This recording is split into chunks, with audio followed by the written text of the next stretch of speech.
Sakura Haruka is a high school student who lives life the way he wants to, but is shunned by his peers in school as a result. Early one morning, a woman is being hassled by a group of guys who have already peaked in life. She's got a carton full of eggs, so she's obviously got places to be, but these guys don't care and keep asking her to come have some fun with them. She refuses and tells the leader that she would smash her eggs into his face if it wouldn't be incredibly wasteful, but she has no time to waste on lowlives like him and his friends, so she will be leaving now. The leader doesn't know how to take no for an answer, so he forcefully grabs her hand, hurting her in the process, which is when Sakura intervenes. At first, he tries to be civil and handle the situation like a reasonable person, so he tells the leader of the boys to pack it up because it's too early in the morning to be doing dumb stuff like this. Unfortunately, logical reasoning doesn't work when your brain is the size of a walnut, so the leader tries to swing on Sakura, only to get his punch cleanly dodged. He then proceeds to get beaten up so bad that the cameraman had to cut away, but once he is back in frame, Sakura is standing over him, calling him and his friends weak. He's not scared of a fight, so if anyone has a problem with him, it should remember that his name is Sakura Haruka from Furin High. Afterwards, he simply begins walking away without saying a word to complete his badass moment, but the girl who had been watching everything happen the whole time finally snaps out of her daze and chases after him. She grabs a hold of his arm and thanks him for saving her, but Sakura is confused because no one has ever thanked him for anything before. His brain short-circuits, so he instantly goes into tsundere mode as he tells her that he didn't do it for her sake or anything. He just got pissed off by the way the guy was acting. The girl ignores his outburst and asks if he is hungry by any chance, which Sakura initially denies, but no one can turn down a good omelette, so he ends up at the girl's restaurant. While making small talk, she realizes that Sakura isn't originally from this town, which explains why she hasn't seen him around before. Recently, there have been a lot of gangs fighting in the area, so normal people tend to steer clear of the area. She introduces herself as Tachibana, but Sakura is still trying to figure out why this girl is being so friendly to him. Most people would be afraid of someone who they saw take on 5 guys easily, but she doesn't seem to care at all. She asks if he's not going to eat the food she made for him since he hasn't taken a bite yet, so Sakura immediately starts eating and he loves it. As he eats, Tachibana comments on how unique he looks since half his face is colored different, but she can tell that it's just the way he looks naturally. Her face gets a little too close, so Sakura freaks out and jumps back. After calming down a bit, Sakura says he's surprised that she doesn't find him weird since most people would call him gross for the way he looked. Tachibana doesn't find his appearance all that strange since she is used to seeing people with much worse fashion choices. But that aside, she asks if his appearance has anything to do with the reason he came here in the first place. Sakura tells her she's right since he came here because the way he looks doesn't matter when it comes to a fight.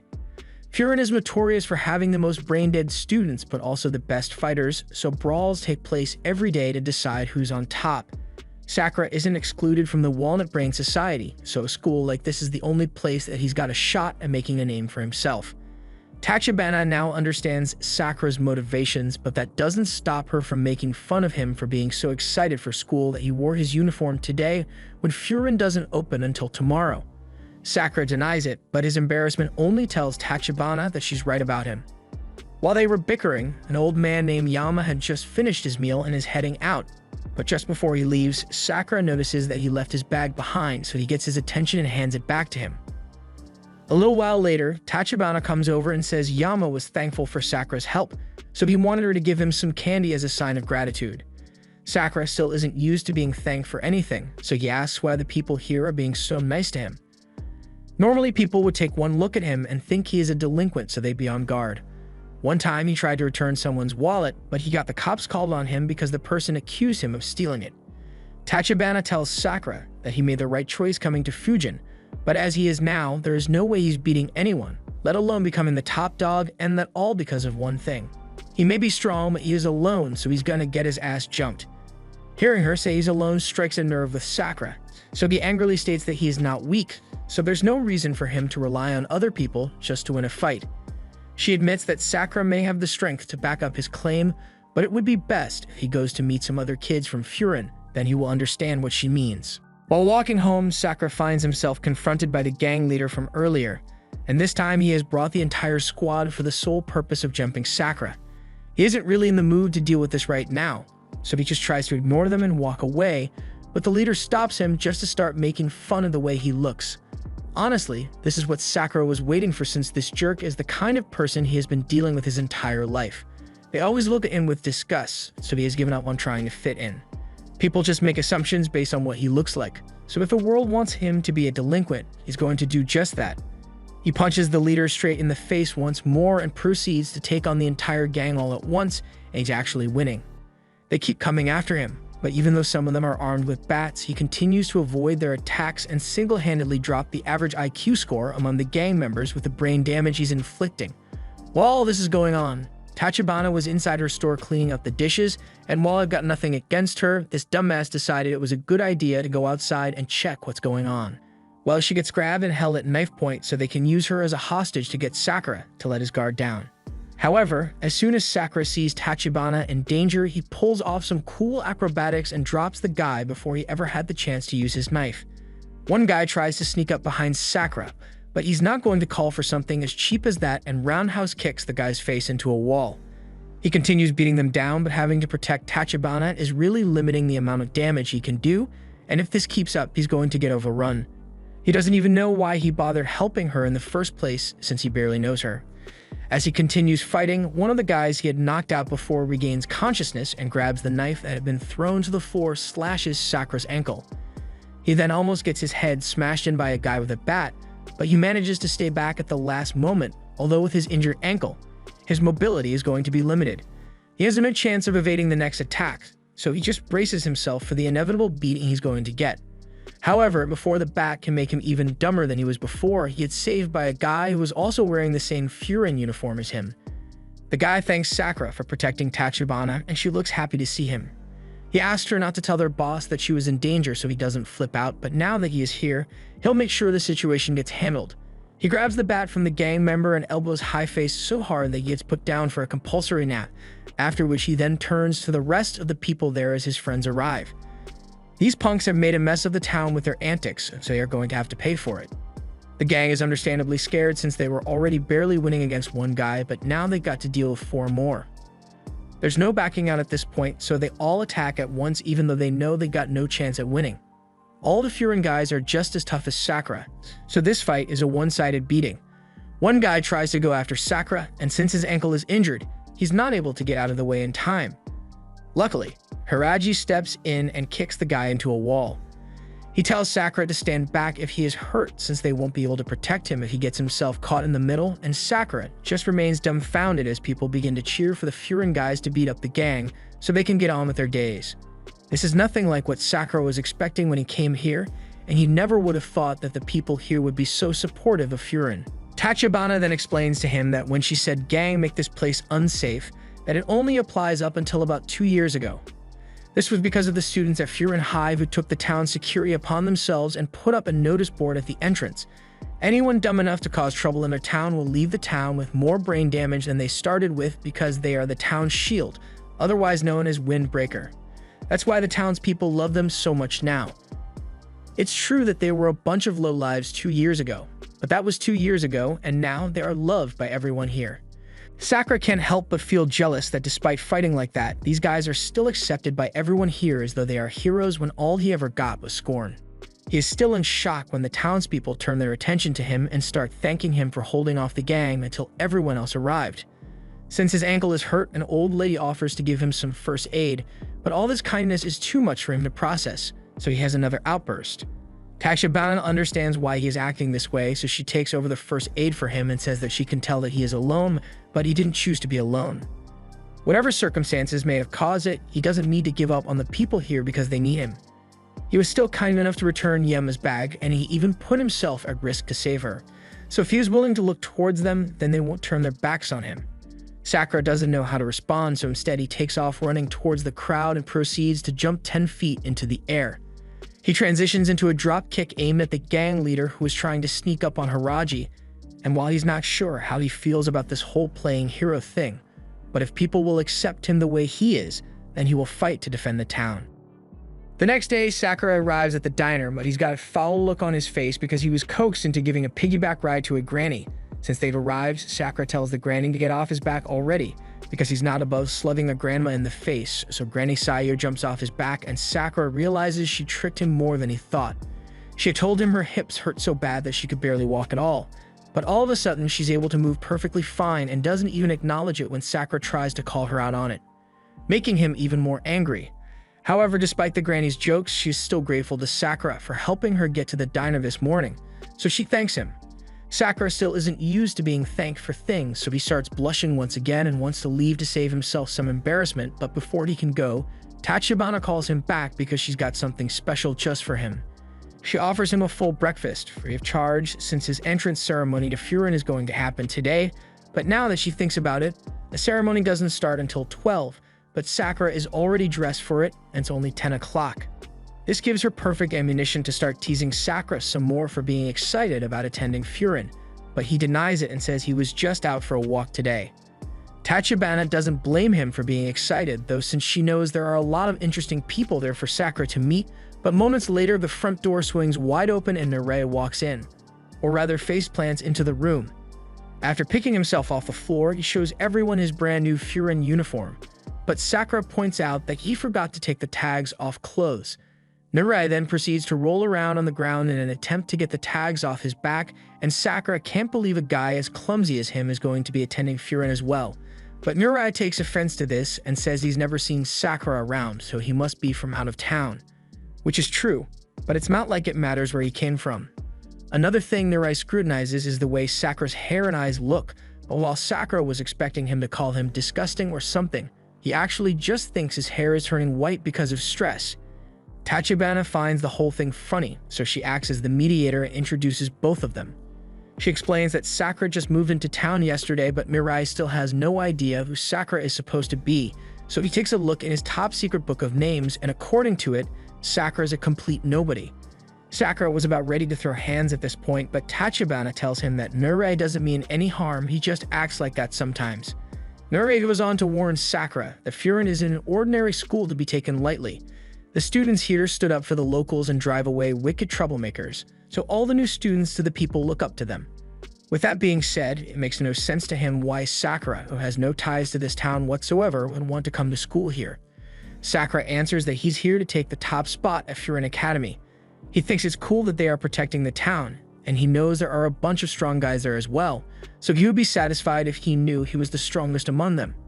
Mirai thinks he shouldn't set goals for himself that he won't be able to achieve, because if he does, then the stress will make him go bald.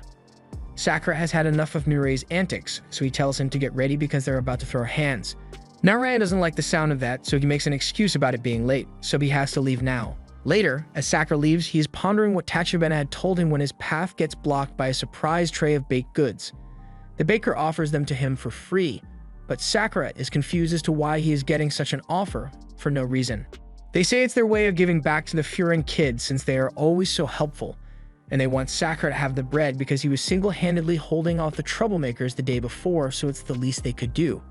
Sakura once again can't handle being thanked for anything, so he tries to decline by saying he's not hungry, but the bakers are insistent and give him the bread anyway so he can eat it for lunch today. And they weren't the only ones to offer Sakura free stuff. After all the thanks the townspeople gave him, it looks like Sakura just did a week worth of shopping. It still isn't clicking in Sakura's brain that some people are just nice when you help them out, so he thinks this town must really be messed up. But then again, maybe he was just assuming that they would never treat him like a member of the community. He thinks about it for a moment, but then he gets startled by a girl calling out to him from behind because she needs his help. In a dark alleyway, we see Naraya getting the shit kicked out of him by a group of hoodlums, and they say it's because Naraya interrupted them while they were trying to raise up that girl that we saw ask Sakura for help. The situation is pretty similar to what happened with Sakura the day before, but the only difference is that Naraya interfered knowing damn well that he can't handle a one-on-one, let alone a 1-5 fight. The leader of the guys calls Naraya pathetic for losing a fight so easily, but he's going to leave now since there's nothing more for him to gain by being here. But Naraya won't let him go for some reason and grabs into his shirt. The guy thinks this is just sad now since Naraya has no shot at taking him down. But if he keeps being annoying like this, he's going to have to take this fight seriously and beat Naraya to a pulp. Naraya refuses to give up and begins reciting the Furin school motto to purge all evil as if he thinks it will give him a power-up. But we all know power-ups only come from flashbacks if the bully is about to knock him out so he can't pester them anymore. However, before the hammer fist comes down on Naraya's head, he is saved by Sakura, who comes flying in with a kick to the face. Narei doesn't understand why Sakura would come here to save him despite them barely knowing each other. But Sakura isn't here because he wants to save him, he just really hates people who enjoy picking on the weak in large groups, so he's going to take care of them. Narei tries to warn him not to get involved since he can't possibly take on 5 guys at once, but moments later the 5 guys are all laid out on the ground and Sakura is still standing. Narei is amazed by the strength Sakura possesses and thanks him for saving him just now, but he apologizes because Sakura must be disappointed in him. Sakura has no real feelings on the matter, but he tells Narei to know what he is capable of handling before he gets himself into fights out of nowhere. Narei gives his backstory of how he used to get bullied a lot in middle school, but then one day he was saved by someone from Furin. Normally, he would only ever be afraid of someone like that, but in that moment, he thought the guy looked really cool. He wanted to be just like that guy, which is why he came to Furin, but he is still such a loser. Sakura thinks about it for a moment and realizes that he may have judged Narei a little too harshly at first. He may not be much of a fighter, but he still had the guts to help someone in trouble and not back away from a fight. At least in Sakura's books, that makes him a decent guy. The girl from earlier comes running over to see if Narei is alright, and since he doesn't want to be seen crying, he says he is alright. The girl is thankful to him for stepping in to save her when those guys started hassling her, and Sakura as well for helping save Narei when she asked. Once more, Sakura is embarrassed by being thanked, so he tries to leave, but Narei calls out to him and pulls out his top-secret book so he can start recording everything there is to know about Sakura. From his height to the type of girl he likes. Sakura doesn't appreciate getting his info documented like this, so he smacks Narei on the head, but Narei says he was just doing it because he enjoys gathering the data of people he looks up to. And that gets Sakura to let him hang around since he's not that bad. Narei may not be of much use in a fight, but he is sure he can help show Sakura around town since he is new here. But for now, they have to head to school since the entrance ceremony will be starting soon. After that, he and Narei finally arrive at the school, and Narei is pumped to check out the class rosters to see which class he'll be in. Luckily, he and Sakura are in the same class, as well as a bunch of other people he looks up to, but has never actually spoken to. Sakura tells him to stop geeking out over who's going to be in the same class as him because at the end of the day, it doesn't matter. But after Narei takes another look at the class rosters, he sees something that wipes the color off his face.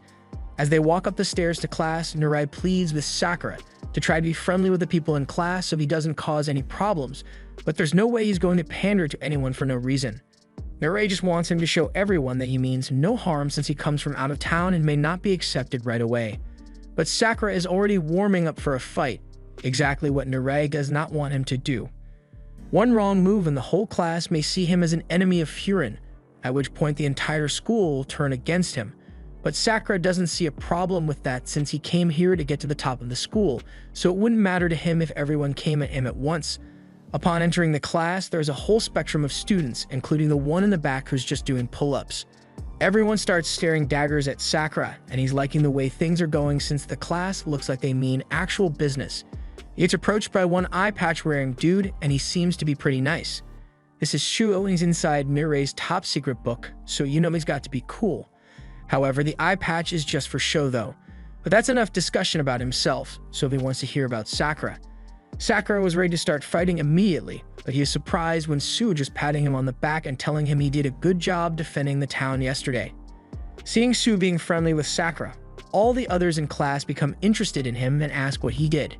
Sue explains that he was the one who single-handedly held off that gang that attacked the town, so they all have a good amount of respect for him immediately, and Narei is glad because this means Sakura won't have a target on his back.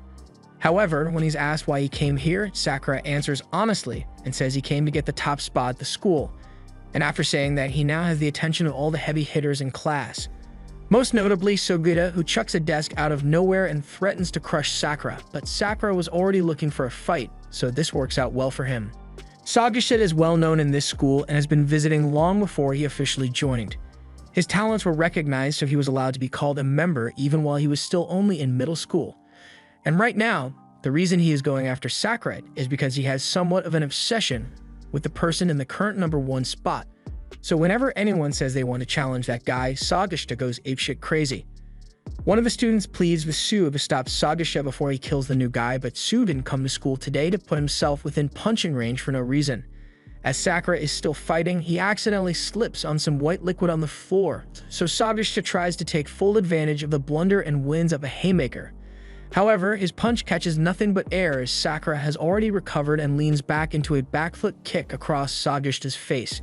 It looks like Sakura is really enjoying the fight, but if Sabeshita is really just acting out of loyalty to someone else, then Sakura doesn't believe he will ever be able to beat him. The fight was just about to continue, but then the speaker went off and a voice addresses all the new Furin students rather loudly. Sakura finds it annoying that a perfectly good fight got interrupted, so he wants to keep it going. However, everyone in the class seems to have their attention glued to the speaker, and Sakura finds out why in a moment. The person introduces himself as Hajime Umemiya, the current top dog of Furin Academy, so Sakura is excited that he finally gets to hear from him. However, Umemiya seems to be a lot more clumsy with his words than Sakura expected because he flat out forgets the whole speech he was meant to give. Instead, he just goes on a tangent about how it would be nice to go to the beach and eat some shaved ice, and despite how awkward it is to listen to this, no one can say anything about it because they'll have to deal with Sabeshita. That aside, Umemiya goes on to say he wants everyone to get along, but he knows there are bound to be disagreements between students at some point, so he won't ask that they all become best friends.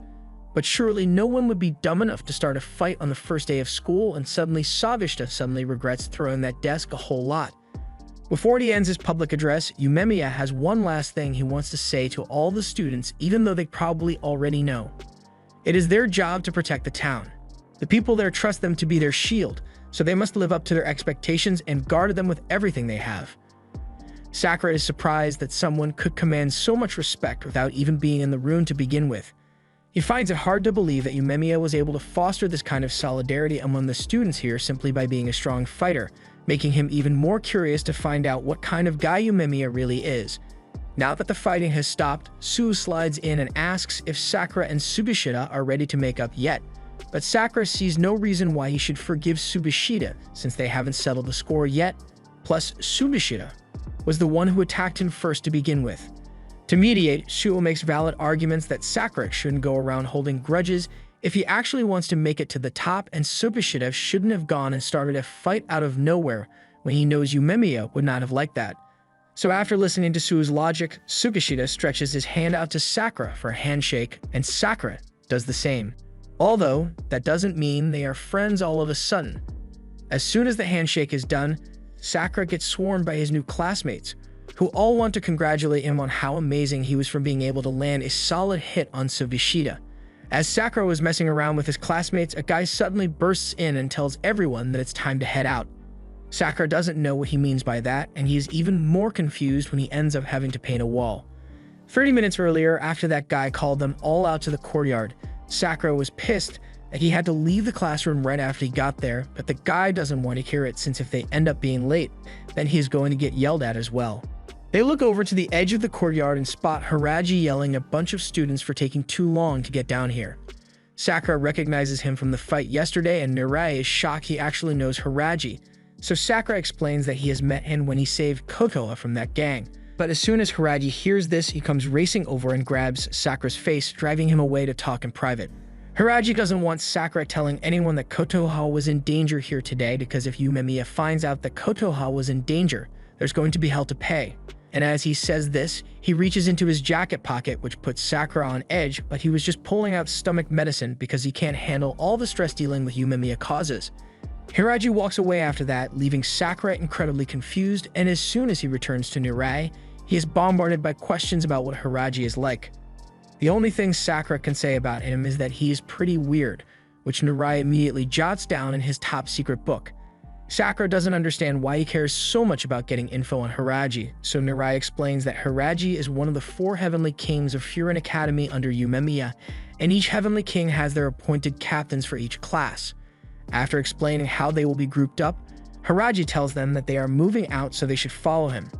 Sakura still doesn't know what they are even meant to be doing, so he is finally informed that they are going on patrol. Sakura doesn't really have a problem with going on patrol, but he does have a problem with having to do it with Sabeshita. Haraji didn't really want to have to deal with them, but Umemiya asked that he keep an eye on them so they don't start fighting again. Sakura complains that he wasn't the one who started the fight, but Haraji doesn't care at all. After Sakura has calmed down, he asks why they say they are on patrol when this seems a lot like they are just strolling through town. If they are meant to be protecting the town, then Sakura thinks it would be more efficient to go around and look for people who are causing trouble so they can beat them up. Hiraji calls Sakura an idiot for thinking something like that would be effective at reducing crime because that's just raiding. And walking around has its purpose because people knowing that the Furin students are around will keep the smaller groups of troublemakers away. Just then, Hiraji notices an old lady climbing on a rickety old ladder, so he steps in to keep her from breaking her hip, and all of a sudden, the entire group is helping repaint the storefront. Sakura doesn't understand how he ended up doing this, but it's all part of being a member of Furin. Once they are all done painting the walls, they receive many thanks, as well as some delicious snacks for the road. As they leave, Hiraji addresses what Sakura has said earlier about thinking what they were doing is boring, and Hiraji can understand why he thinks that way since he was the same before, but now he has come to learn that being needed can be pretty fun as well. After walking for a while, they end up in an alleyway which gives off a different vibe. It has a dog drawn over it, which Sakura thinks is ugly, but Mirai cautions him not to say things like that so close to the border because they don't know where those guys may be hanging around. This is the territorial border between Bafurin and another group, so they can't cause trouble on the other side of that overpass. Over there, Bafurin's rules mean nothing because they have no jurisdiction. The group is called Shishitoran, and they believe only in absolute power. Mirai said all this with the intent of stopping Sakura from causing trouble, but he only managed to get him more interested. Just then, they notice one of the Furin students being chased down by a couple of people from Shishitoran, but he's on their side of the track, so Hiraji can't get involved.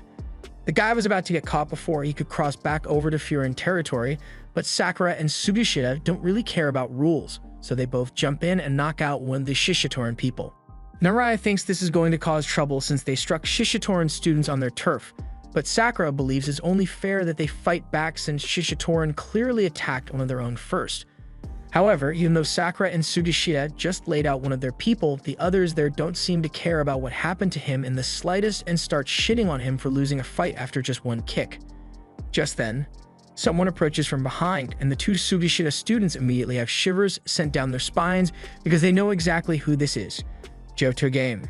He is the second in command at Shishitoran, and he came over here because he heard a commotion, but he is surprised to see one of his people knocked out on the ground, so Hiraji steps up and informs him that the unconscious guy was chasing after one of Furin's people, so they stepped in and stopped what was going on.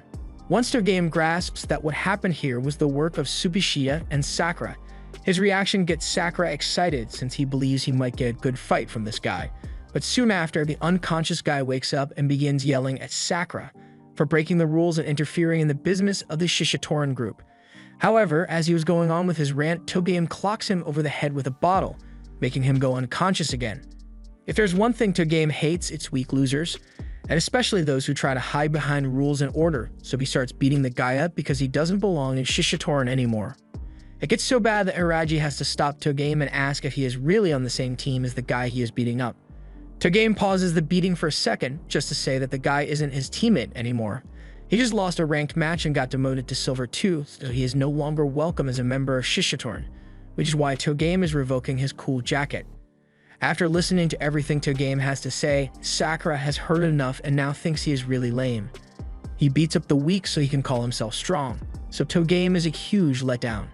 Everyone thinks a fight is about to break out, but while Togame is definitely pissed off, he decides that he'll beat Sakura up on a better stage, so he's going to leave for now, but he'll be sure to remember his face.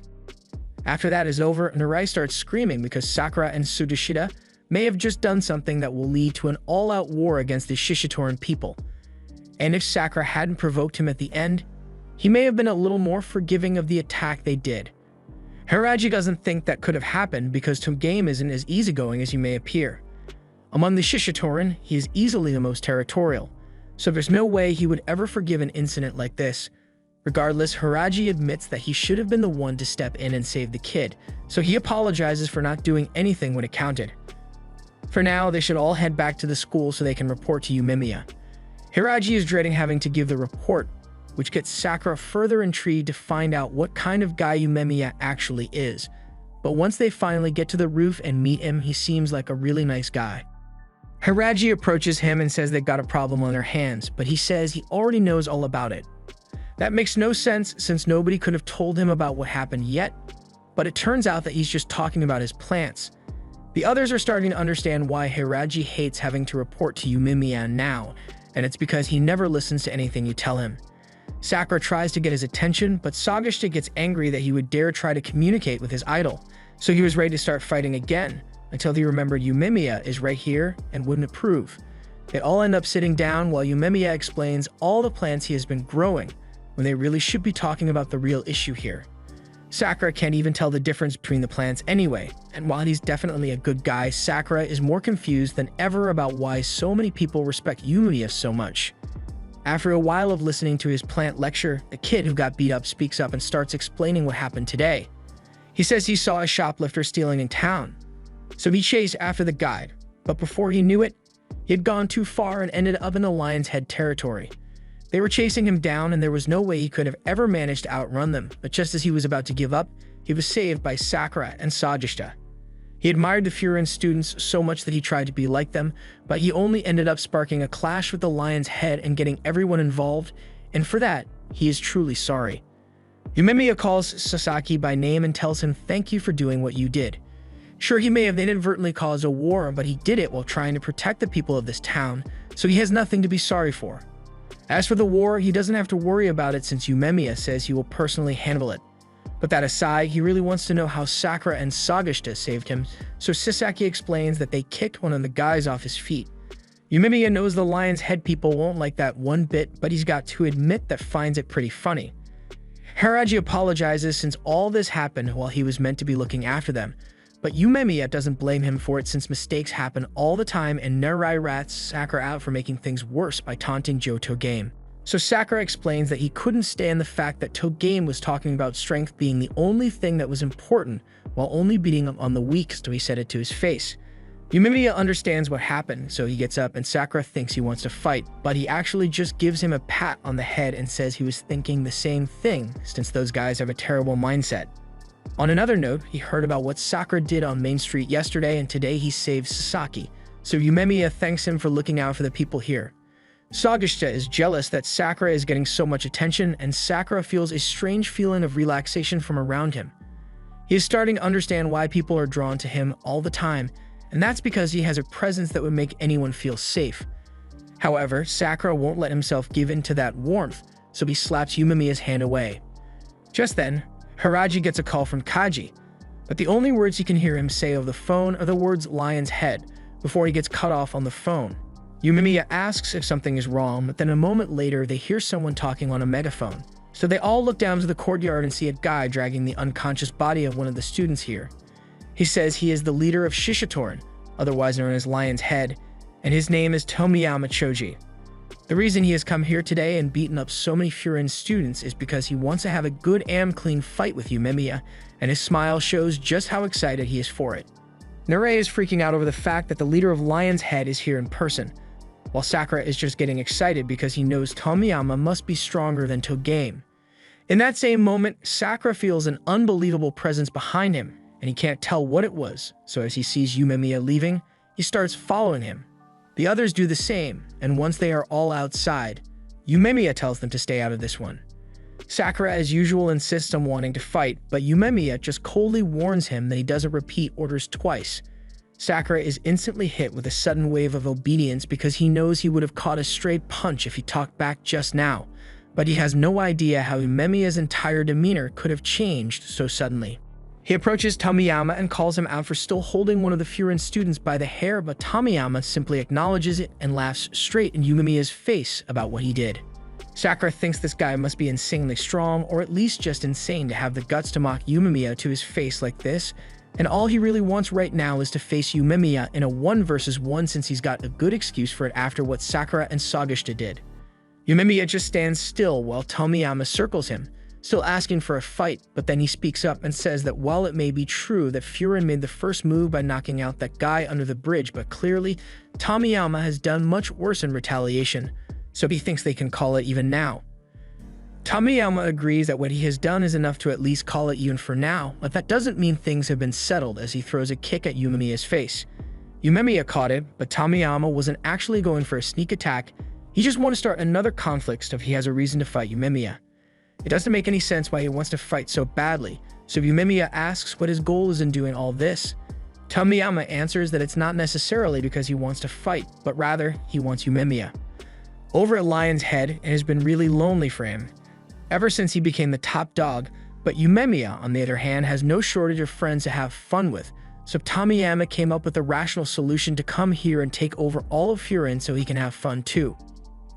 Yumemiya can sympathize Tomiyama's point of view, but before he could even attempt to talk things out with him, some other members of Lion's Head show up, and while Tomiyama is confused why they are here since he didn't call for backup, they tell him that it was a bad idea to go assaulting Furin High on his own like this.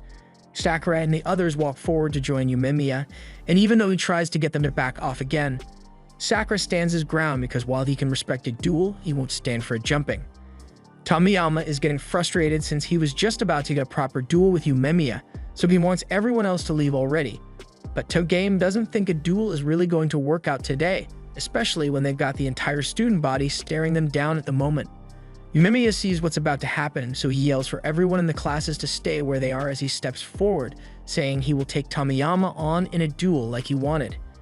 He just wants him to tell the others to stand down so things don't get messy.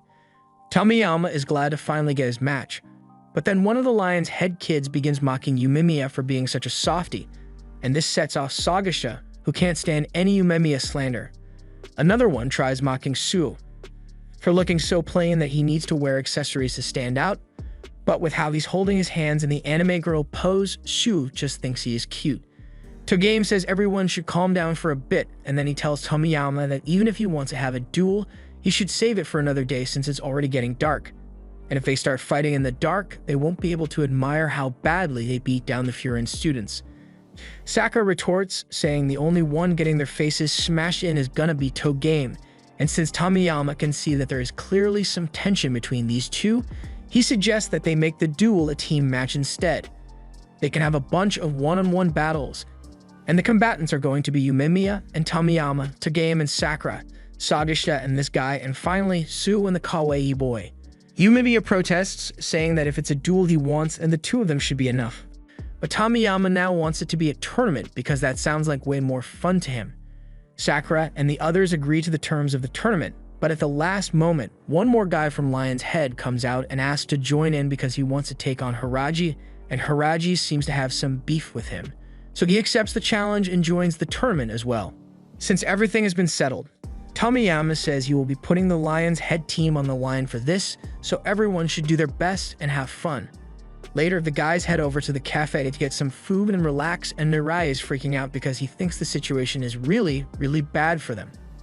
Sakura is getting tired of all of Mirai's complaining, but he is the reason all this started in the first place.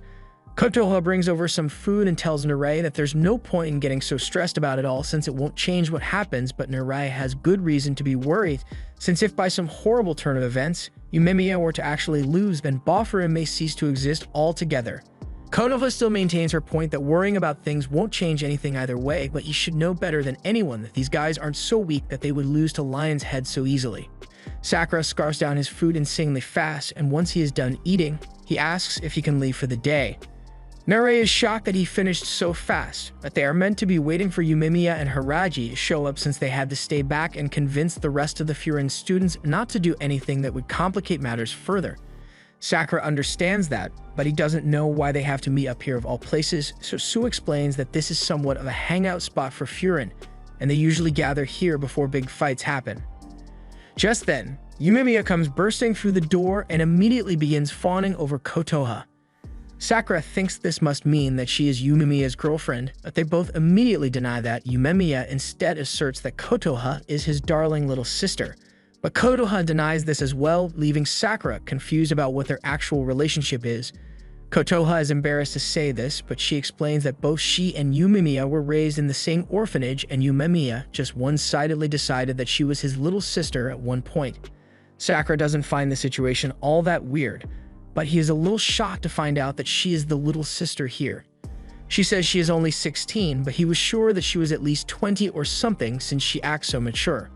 But as he says this, he gets a chair thrown at him by Sagasha, which gets on his nerves, but what really scares him is the way Yumemiya is looking at him like he was just about to do a lot worse to Sakura.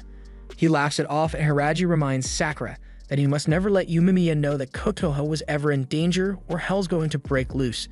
A little while later, Yumemiya is enjoying his meal, but Hiraji seems to be lost in thought about something. He has been thinking about the former top dog of Lion's Head, and that gets Sakura wondering if Lion's Head used to be different from how it is now. They believe in strength alone, and they certainly had a bunch of hotheads on their team, but they would have never done something as cowardly as chasing a middle schooler to beat him up. Fury even had an all-out brawl with Lion's Head once, but it was oddly satisfying for everyone involved. However, since Tomiyama took over, things have gone downhill with him picking fights all over the place, and they've never been the same since then. Yumemiya thinks it has to be Tomiyama's fault, although he's not sure about the specifics, but if they fight tomorrow, then they'll be able to find out since punches are sometimes the only way guys like them can communicate. Closing time rolls around, so Kotoha closes up shop and everyone is about to head home, but before they leave, Sasaki takes a moment to formally thank Sakura for stepping up to save him when he was in trouble, to which Sakura gets embarrassed again. By the next morning, they all arrive at the bridge and head into the Lion's Head territory for the tournament, and Tomiyama and the other Lion's Head members were all waiting to get things started. Since all the participants are here, Tomiyama excitedly tells them to follow him so that they can get things started. As Sakura and the others walk along the streets, he notices that Lion's Head's turf is made up almost exclusively of bars, so Mirai explains that this place is the biggest bar district in the area, and it is said to be really lively at night, but also pretty seedy. That information was useful and all, but now that Sakura thinks about it, why is Mirai here in the first place? He can't fight, so he has no reason to follow them to the tournament. Mirai argues that he was present during the initial brawl that started this whole thing, so he is just as much involved as they are. And besides, he is still a member of Baffurin, so even if he can't protect others like they do, he wants to at least be able to protect himself. So to do that, he wants to learn as much as possible from them. Sakura blushes a little and says Mirai can do whatever he wants, but Hiraji thinks they are taking this tournament not seriously enough considering it will decide the fate of Baffurin as a whole, but Yumemiya doesn't think it's worth worrying about because from what he can tell, they are pretty dependable. Since they were falling behind, Tomiyama comes back to tell them to keep up with the group. Eventually, they all arrive at their destination, so Togame officially welcomes them to the Lion's Head base. This place is an old abandoned movie theater that Lion's Head took over, so they now call it the Cage. And once the Furin guys make it to the stage room, they find themselves completely surrounded by an audience of Lion's Head members, and Mirai is starting to regret his decision to follow the others here, because the odds of them getting jumped just flew through the roof. Sakura tells Mirai not to show any signs of fear and look forward since he said he wants to learn. Meanwhile, Tomiyama steps out in front of the crowd and starts getting them hyped up about the duels that are set to begin soon. And while he does that, Yumemiya talks to the guys and tells them that this may have turned into a whole tournament, but the main event is still going to be the fight between Yumemiya and Tomiyama, so the rest of their fights won't have much of an effect on the bet that was made, meaning it doesn't matter if they win or lose. However, it matters a lot to Sakura since he doesn't plan on losing to anyone here, and neither do the rest of them. Yumemiya is glad to have such dependable friends to support him, but as he turns to face the stage, Tomiyama is calling out to him so they can start fighting immediately. However, Togame interrupts and says they can't start the tournament with the bosses of each group since that is just poor entertainment planning. So instead, this guy asks if he can go first since Sagisha has been staring at him with rage in his eyes for a while now, and it's starting to really piss him off. On Sagisha's end, Yumemiya tells him that he's fine with him fighting in the first rounds, so he turns around to follow the guy onto the stage. But before he walks out, Sakura gets his attention and tells him that they still got their own score to settle with a rematch. But Sakura would never want to fight someone who would lose to these losers, so basically he is telling Sagisha to try his best to win. Sagisha doesn't respond and just turns away instead without saying a word. The fight is finally about to begin with Sagisha and Arima facing each other head to head. Meanwhile, in the audience, Mirai is going through his book of fighters and he finds a record of Arima once having broken several ribs of a guy he was fighting, all with a single punch. That punch must have had some insane power behind it, but Sue doesn't seem worried since Sagisha is pretty similar in terms of capabilities. However, Yumemiya doesn't think it's fair to lump Sagisha and Arima together since they are nothing alike. On stage, Arima can tell that Sagisha is filled with rage and just waiting for the match to start, so he decides to use that to his advantage and looks over to Yumemiya, before yelling his name out as if something is wrong. Due to Sagisha's Yumemiya fixation, he was obligated to look to make sure his idol was okay. But as soon as gaze was averted, Arima immediately ran forward and punched him square in the face while mocking him for being dumb enough to look away during a fight. However, Sagisha is still standing after taking a straight punch while he was off guard, so Sakura and Yumemiya aren't really worried about the fight. Arima still seems to think he is on the winning side of this fight, but once Sagisha grabs his arm, I'm sure Arima started regretting his prior decision a lot. Sagisha is enraged that Arima would dare use Yumemiya's name as part of such a dirty trick, so he palms Arima's face and slams his body into the floor so hard that he now identifies as a floorboard. The crowd has gone silent as they just witnessed one of their own get completely violated, so they all start chattering amongst themselves because they know they ain't built strong enough to take a hit like that. There's a serious mood in the theater, but the silence is broken up when Tomiyama begins to clap for Sagisha's flawless victory. Togame has a cold and calculating look on his face, which is heavily contrasted by Tomiyama's excitement to get a chance to fight someone as strong as that. He pulls Tomiyama back into his seat and tells him to just behave himself and wait for his turn. Mirai can't believe how little concern Tomiyama and Togame are showing for Arima after he just got beaten, and they are even praising his opponent for being strong on top of that, so he knows these guys have a few screws loose in the head. Sagisha returns to his seat and is welcomed back by Yumemiya, who congratulates him on his overwhelming victory, but it's not like he expected any other outcome from someone as sturdy as him. Narai is still in awe of the durability Sagisha has to be able to tank a punch like that and keep going, but Sakura isn't surprised since he already expected as much since he has fought Sagisha before. But it's not like he respects him as a fighter or anything. Yumemiya is glad things are going well, but then he looks over at Togame and Tomiyama, and Togame seems like he's thinking hard about something. After a moment, both he and Tomiyama get up so they can start the next round, but before any of that can happen, Tomiyama calls over two random guys from the audience and tells them to go dispose of Arima's body so he doesn't have to look at it anymore. They do as they are instructed and drag his body off stage, but they give up on carrying him backstage, so they just drop his body on the floor since they can't be bothered to be nice to him. He always acted like he was really tough around them, but now look at him, laid out on the floor and looking goofy. After kicking him in the face, they start walking off, but Sakura can't stand the sound of them talking about strength, so he tells them to keep their mouths shut until they can understand what real strength is. The two guys take offense to this and start picking a fight with Sakura, but Sue tells him there's no point in wasting his breath talking with them because those kinds of people will never understand unless they get a good punch to the face. One of the guys then grabs Sue's jacket and is about to fight him, but Tomiyama organized a set of predetermined fights for today, and he's not going to let some nameless background character ruin that for him, so he tells the guy to back off. They are stricken with fear, so they do as he says, and now that order has been restored, Tomiyama asks for the next battle to begin. Sakura wants to go next, but Sue tells him that it would make more sense for him to go next with the current order of things, so he calls over to Kanuma so they can begin their fight.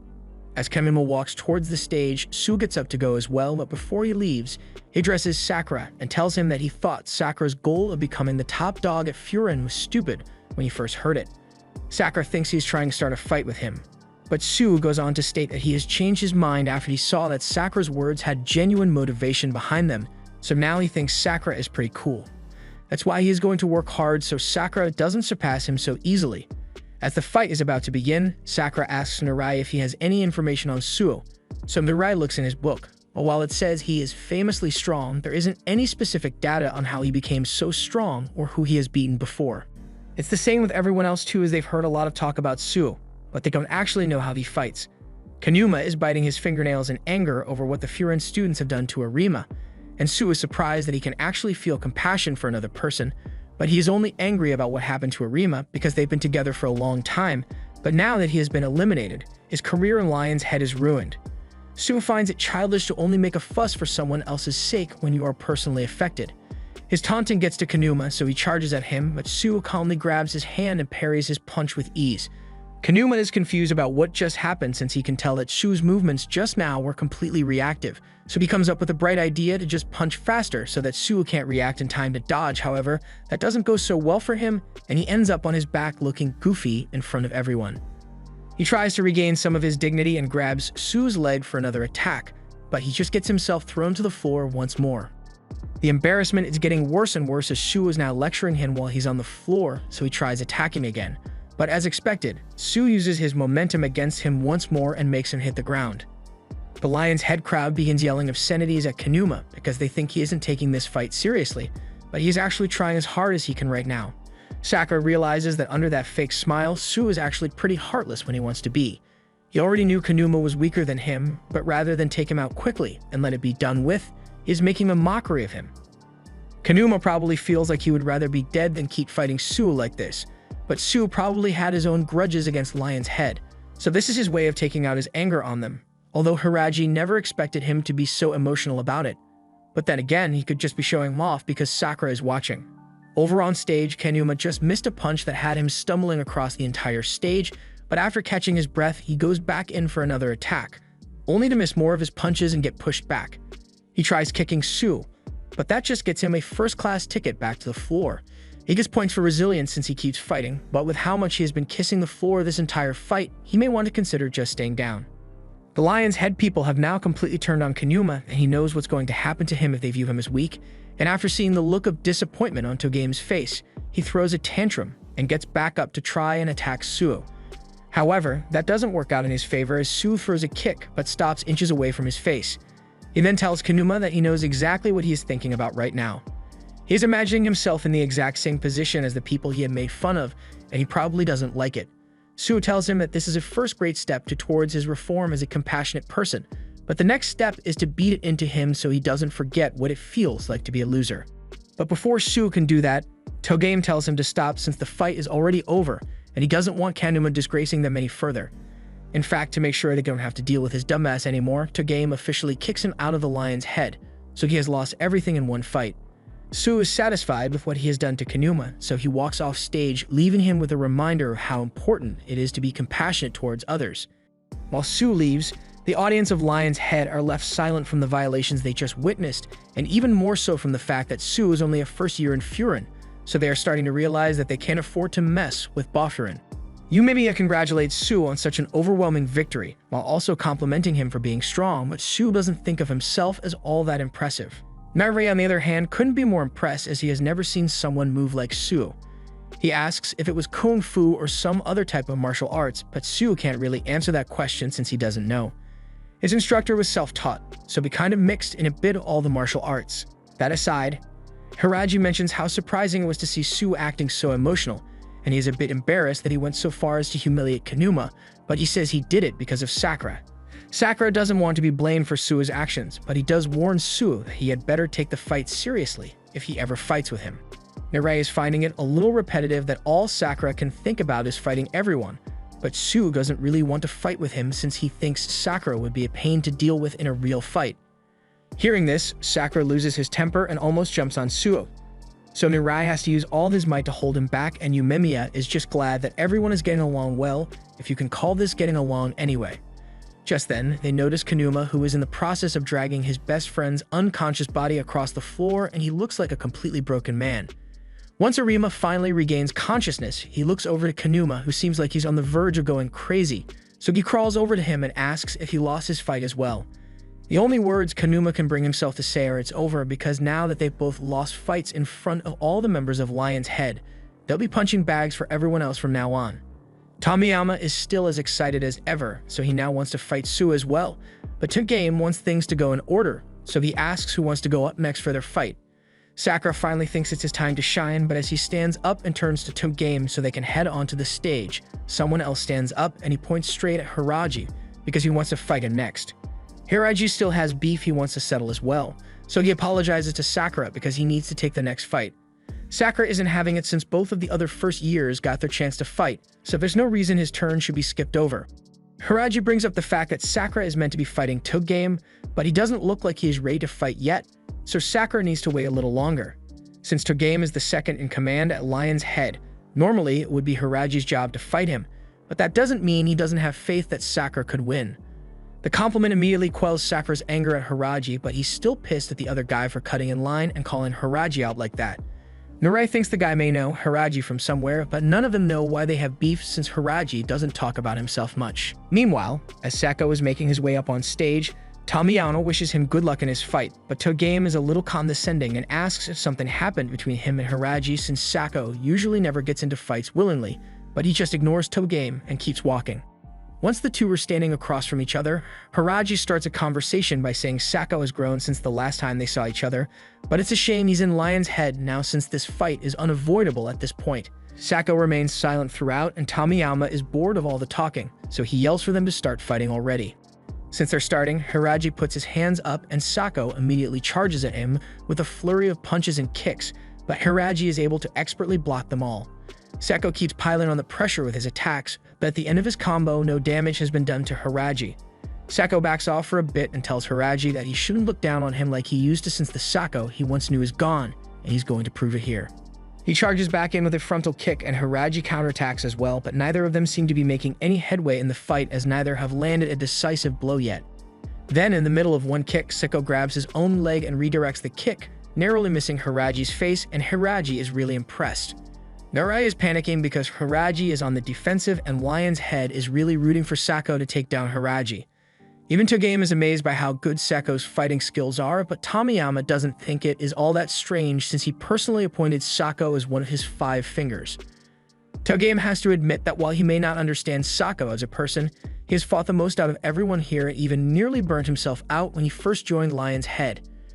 Back to the stage, Sako is still dodging Hiraji's attacks, but he's taking the time to call them out for lacking any flair in his attack pattern and solely relying on raw strength.